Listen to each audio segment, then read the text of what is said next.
कामों की कितनी भी बड़ी फ़ौज आपके सामने खड़ी हो, आप जीत जाओगे। तबीयत ख़राब में भी जीत जाओगे। सिर्फ ये माइंडसेट लेके चलो कि ये फ़ौज ज़रूर है, लेकिन मुझे इसमें एक बार में एक सिपाही के साथ लड़ना है।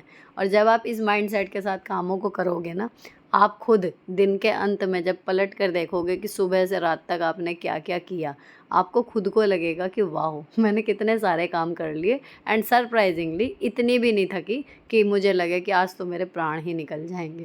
तो ये एक मात्र ट्रिक ऐसी है जो आप रोज़ अप्लाई कर सकते हो, और रोज़ आप अपने जीवन के हर क्षेत्र में इतना बेहतरीन प्रदर्शन करेंगे कि लोग आपकी तारीफ़ करते नहीं थकेंगे, और सबसे बड़ी चीज़ मिलेगी आपको सेल्फ सेटिस्फेक्शन। हेलो दोस्तों, कैसे हो आप लोग। Welcome back to the channel live life easy. सुबह का टाइम है, मॉर्निंग क्लीनिंग चल रही है। मेरी स्पीड देख के आपको पता लग रहा होगा कि अभी फिज़िकली फ़िट नहीं हूँ, और इसी वजह से रोज़ से ज़्यादा मेरे हस्बैंड मेरी हेल्प कर रहे हैं। और इस नवरात्रे में नई चीज़ है कुट्टू। हर बार आप लोग कहते थे कि कुट्टू का आटा सूट नहीं करता, आपको हजम हो रहा है या नुकसान करता है, एंड मेरे को चल रहा था। इस बार कुट्टू नहीं हजम हुआ मुझे, जितनी बार खाया उतनी बार परेशानी हुई। पहले से थोड़ी दिक्कतें चल रही थी, तो अभी मेरे हस्बैंड ने साबूदाने की खिचड़ी की जो रेसिपी होती है तो सिंपल सी, लेकिन कभी बनाई नहीं थी, वो इन्होंने ट्राई करी। तो पहली बार अगर कोई चीज़ बनती है ना, तो मैं या मेरे हस्बैंड, हम में से कौन बनाएगा, तो अक्सर वो बनाते हैं, क्योंकि उनको थोड़ा सा कहना चाहिए, एक होता है ना टैलेंट कुकिंग वाला, वो उनमें है। मैं तो जो रेसिपी सीख ली उसको बार बार बना सकती हूँ, नई रेसिपी वही ट्राई करते हैं। अब चलो फटाफट से आते हैं रेसिपी पे। साबूदाने को ओवरनाइट भिगो के रखना है, जितना साबूदाना उतना पानी, यानी 1 कटोरी साबूदाना लिया तो 1 ही कटोरी पानी इसमें डाल के ओवरनाइट भिगो के रखना है, कम से कम 5 घंटे 4 घंटे इतना, ठीक है। आलू डलेंगे इसमें बिल्कुल बारीक बारीक काट के, ताकि ईजिली गल जाएँ। अगर बॉयल्ड आलू रखा आप वो भी डाल सकते हो, और चाहिए कि थोड़ी सी मूंगफली कूट के भी डाल सकते हो, या फिर पोहे की तरह सीधे उसमें फ्राई करके और मसाले के साथ ऐसे ही, ठीक है। अब एक लाइन में बताऊँ ना इसकी रेसिपी, जैसे पोहा बनाते हो बस सेम वैसा बनेगा, बस इसमें व्रत की चीज़ें डलेंगी। तो इसमें देसी घी गया, जीरा गया, हरी मिर्च गई, मूंगफली इसमें तल ली देसी घी में ही, फिर इसमें डाल दिए हमने आलू, ठीक है। अब सारी चीज़ों को धीरे धीरे करके सौटे कर लेंगे। अब जब आलू हल्के से गल गए, देन टमाटर डाल दिए, बिल्कुल पीस पास के इसलिए नहीं डाल रहे कि फिर दिखेगा क्या, रंग बिरंगी सी लग रही है तो अच्छी लग रही है। टमाटर भी गल गए, आलू भी गल गए। उसके बाद हमें डालना है ये भीगा हुआ साबूदाना, ठीक। अब ये साबूदाने को मिक्स कर लेंगे। इस टाइम गैस बिल्कुल धीमी रखेंगे, बिल्कुल धीमी, क्योंकि इसमें बिल्कुल पोहे वाला हिसाब है। अब हमें कुक नहीं करना इसे, नहीं तो फिर ये और किसी कंडीशन में जाएगा। मिक्स करने के बाद सेंधा नमक डाल दिया थोड़ा सा, और फिर इसे मिक्स अच्छा सा दे के एंड में डाल दी धनिया, और यहीं पर हमारी खिचड़ी बिल्कुल रेडी हो जाएगी। खिली खिली, ना चिपकेगी और ना कच्ची लगेगी। बस इसे ढक के रख दो अगर चाहिए, नहीं तो सीधी ये खाने के लिए एकदम तैयार है। और गरम भी अच्छी लग रही है, मैं टिफ़िन में ले गई, वो भी अच्छी लग रही है। अब चलो चलते हैं बाकी चीज़ों पर। तैयार हुई थी तो आज दिन था रेड का, तो मैंने ये वाला जो नया वाला ब्लाउज़ मंगाया था स्ट्रेचेबल, वो ही पहन लिया, क्योंकि आज मुझे स्कूल से सीधे जाना है कीर्तन में। तो मैंने साड़ी इस पे प्लेन डाली, कढ़ाई वाली साड़ी नहीं डाली, क्योंकि ब्लाउज़ हैवी था, तो साड़ी थोड़ी सी लाइट डाल ली, ताकि स्कूल में बैठे हुए बहुत अजीब ना लगे। और फ्री पल्ला नहीं लिया, वैसा पल्ला ले लिया बना के। तो ये हो गया था मेरा लुक। और मैं यहाँ पहुँची थी, तो ये मेरी फ्रेंड समझिए, पड़ोस में रहती थी, तो इनके यहाँ पे कीर्तन था। अब मैं गई थी जब स्कूल से सीधे, तो मुझे ये था कि 3 साढ़े 3 बजे तक मैं 1 घंटे कीर्तन अटेंड करके आ जाऊँगी। लेकिन वो होता है ना, गली में जब ढोलक बजने लगती है तभी लोग आते हैं, तो फिर कोई आ नहीं रहा था, 2:30 बज गए थे लगभग। तो मैंने फिर कहा कि भाई शुरू करते हैं। तो हम तीनों ने ही, ये इनकी बिटिया थी, पोती है, और ये जो नीले सूट में आंटी है ना, ये स्पेशली गाने के लिए आई थी। तो फिर हम तीनों ने इसी गीत संगीत शुरू करा, और उसके बाद फिर और लोग भी आते गए और कीर्तन चलता गया। अब इस टाइम पे मेरा काम ऑलरेडी बहुत ज़्यादा पेंडिंग चल रहा था, लेकिन जब मैं माता रानी के सामने बैठ गई और उनके भजन गाने लगी, तो फिर मुझे लगा कि नहीं, इस टाइम पे यही ज़रूरी है, और मैंने फिर पूरा कीर्तन अटेंड करा।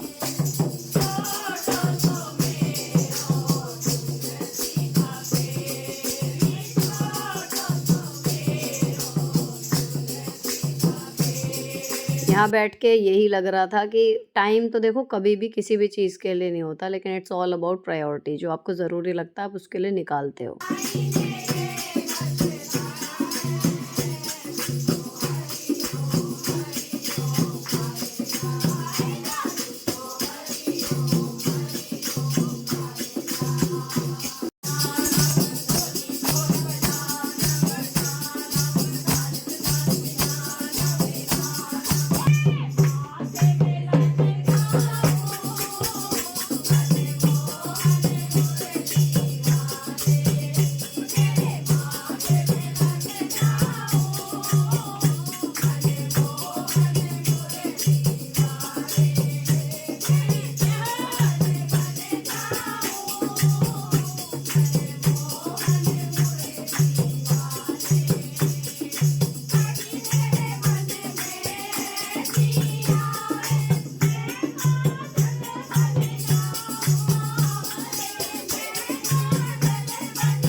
5:15 बजे तक ये लगाओ सबसे पहले मैं ही निकली, दोनों बेटियों का प्रसाद लेके उनका सबसे पहले मैं ही निकली थी, क्योंकि अब मुझे सता रही थी घर के काम की चिंता। पहले मैंने 1 डेढ़ घंटा ही सोचा था, लेकिन चलो फिर मैंने पूरा कीर्तन अटेंड कर लिया। एक तसल्ली सी थी, सही बताऊँ तो अंदर कि हाँ मैंने कर लिया अटेंड, कोई बात नहीं, अब जो भी काम है अब मैं जाके देख लूँगी।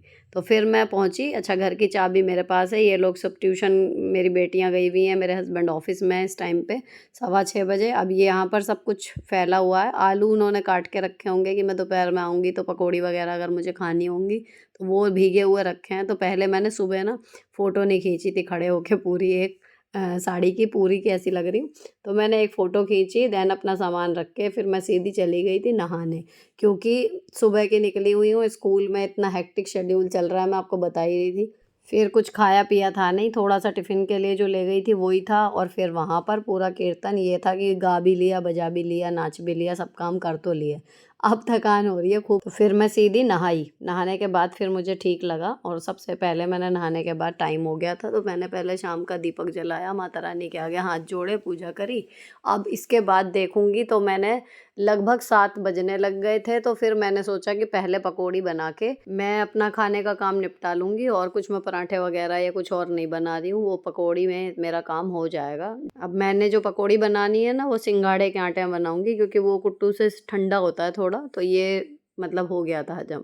अब इसमें मैंने आलू तो कटे हुए रखे ही थे, इसमें थोड़ा-सा डाला मैंने सिंघाड़े का आटा, हरी मिर्च काटी एक, और सेंधा नमक मिला के इसका मिक्स तैयार कर लिया। उधर कढ़ाई में चढ़ रहा है घी, तो ये मेरा खाना हो जाएगा। उसके बाद इन तीनों का दिन की सब्ज़ी रखी हुई है, एक पनीर की थी शायद और एक दाल रखी हुई थी, तो वो रखी हुई है, बस मुझे इनके लिए रोटियां सेकनी है। तो पहले मैं इसको खा के अपना, मेरा व्रत का एक तरफ हो जाएगा, और उसके बाद फिर इनका खाना हाथ के हाथ सेक के। अब जो मुझे घर के एक्स्ट्रा काम करने हैं वो मेरे दिमाग में चल रहे हैं, क्योंकि देखो अगर आज की बिज़ीनेस देखो ना, बिज़ीनेस रोज़ ऐसे ही है।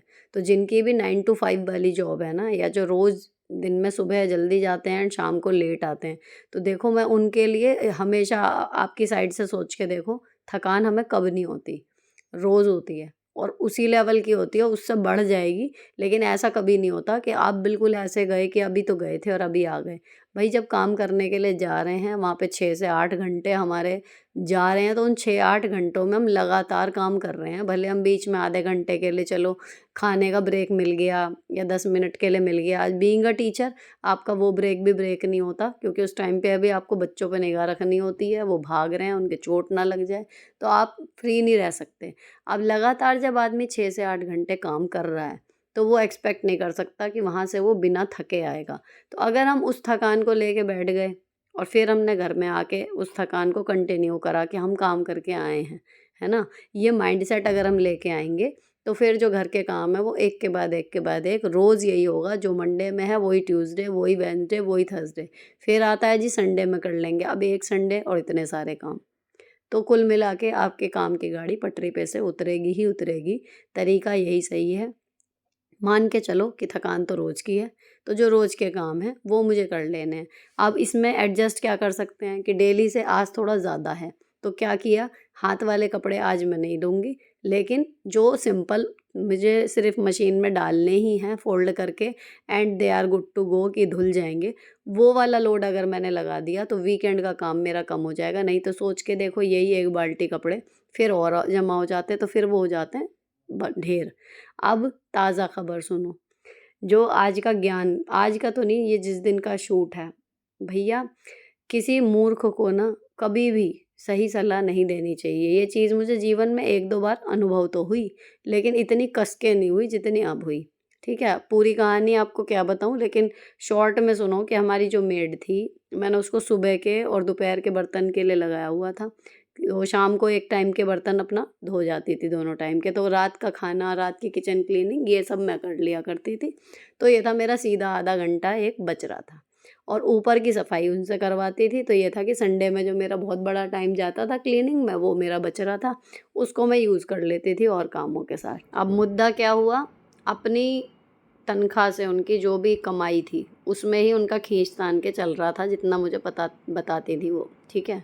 और उससे कई गुना, मतलब 10 गुने से भी 15 गुना लगभग कर्जा। जितनी आपके महीने की तनख्वाह है उससे 15 गुना कर्जा ले रही है बंदी, ठीक। और वो ले किस चीज़ पे रही है, अपनी बॉडी के ऊपर। अब उस कर्जे का कुछ हिस्सा वो मुझसे भी चाहती थी कि मैं दूँ।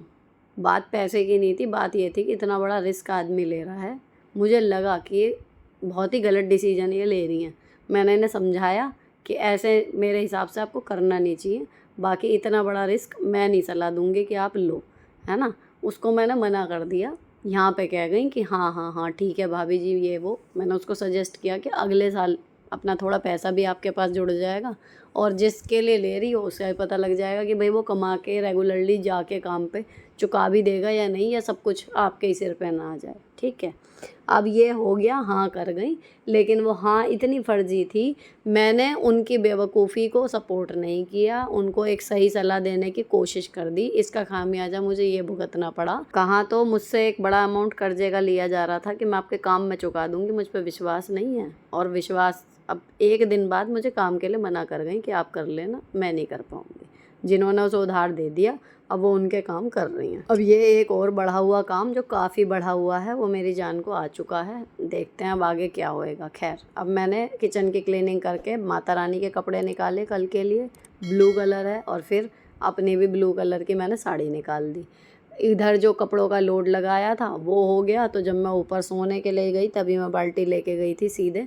अब कपड़े सुखाने के बाद हमारा ये आज का दिन ख़त्म, और सिर में अब टेंशन यही चल रही है कि अब संडे की सफाई ये वो ये सब बढ़ गया है ऑलरेडी, इतना हेक्टिक है, मैं कैसे करूँगी। खैर, नेक्स्ट डे माता रानी भी ब्लू में थी, मैं भी, और स्कूल में जो भी एक्टिविटीज़ चल रही हैं उनमें कोशिश कर रही हूँ कि मैं करती जाऊँ और सारी चीज़ें हाथ के हाथ सिमटती जाएँ।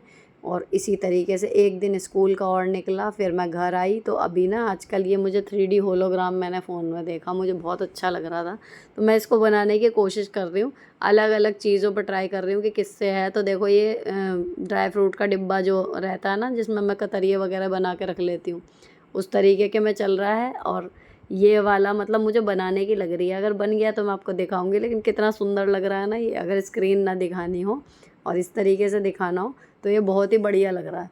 तो ये ना मतलब बन जाएगा गत्ते वगैरह से।